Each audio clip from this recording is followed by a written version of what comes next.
Donc ils sont venus presque mortes en consultation et qui sont repartis 2 jours après bien vivantes dans leur village.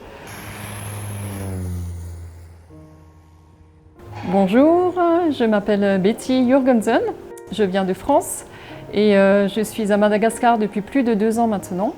Mon mari est le directeur du programme de MAF Madagascar. Et donc moi j'ai eu le privilège la semaine dernière d'accompagner grâce à MAF une équipe, une ONG qui s'appelle Overhead Medical dans un village reculé de Madagascar.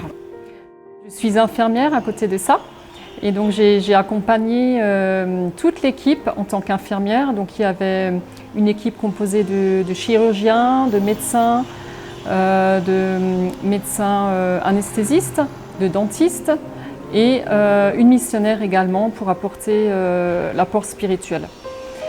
Et donc nous sommes allés dans le village qui s'appelle Ampasinambu, dans le sud-est de Madagascar. Donc en voiture nous mettons 3 à 4 jours pour y aller. Et là avec l'avion de la MAF nous avons mis 3 quarts d'heure. Donc nous sommes arrivés donc le lundi matin et nous sommes restés jusqu'au vendredi matin. Donc pour un temps de 5 jours. Le but, c'est d'effectuer des soins auprès de la population reculée, où il n'y a pas d'accès de soins. C'était des soins médicaux.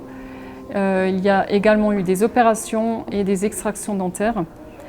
Là, les personnes du village sont venues nous aider pour acheminer tout le matériel jusqu'au centre de santé. Nous avons mis à peu près 20 minutes de marche et traversé 2 rivières. Donc il y a des gens qui viennent du village même, mais aussi des environs. Ils mettent parfois 1 ou 2 jours à marcher pour venir pour avoir accès aux soins. Nous avons rencontré beaucoup de maladies infectieuses lors des consultations. Surtout, c'est une zone qui est endémique à la malaria. Donc là, il y avait un jeune homme qui est venu de 15 ans, qui venait de faire une crise convulsive et qui était inconscient. Il était amené par sa grand-mère. Et donc nous avons hospitalisé cet enfant, rapidement donné les médicaments, mais malheureusement cet enfant est décédé d'un neuropalus. Donc il est arrivé trop tard à l'hôpital. Mais le jour d'après, il y a une jeune fille à peu près du même âge, une adolescente, qui a également fait un neuropalus. Et donc nous l'avons également hospitalisée. Et elle a été guérie après les injections de médicaments.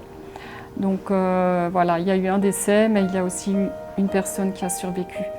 On a dû avoir le générateur pour allumer les machines et puis donner ce qu'il fallait aussi pour les anesthésies.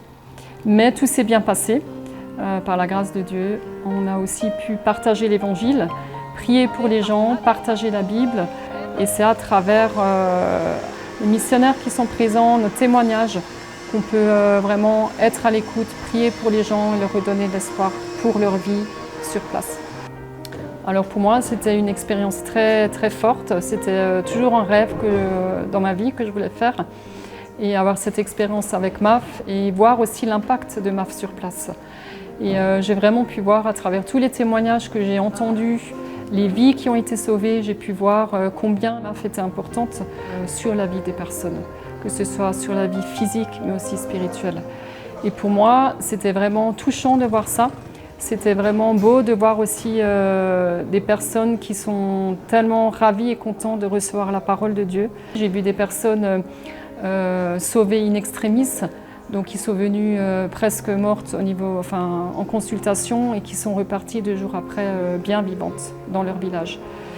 Et pour moi, ça a eu un impact important parce que voilà, je vois que le travail est important, que la moindre petite goutte qu'on peut apporter l'aide, l'espoir et la guérison là où on va.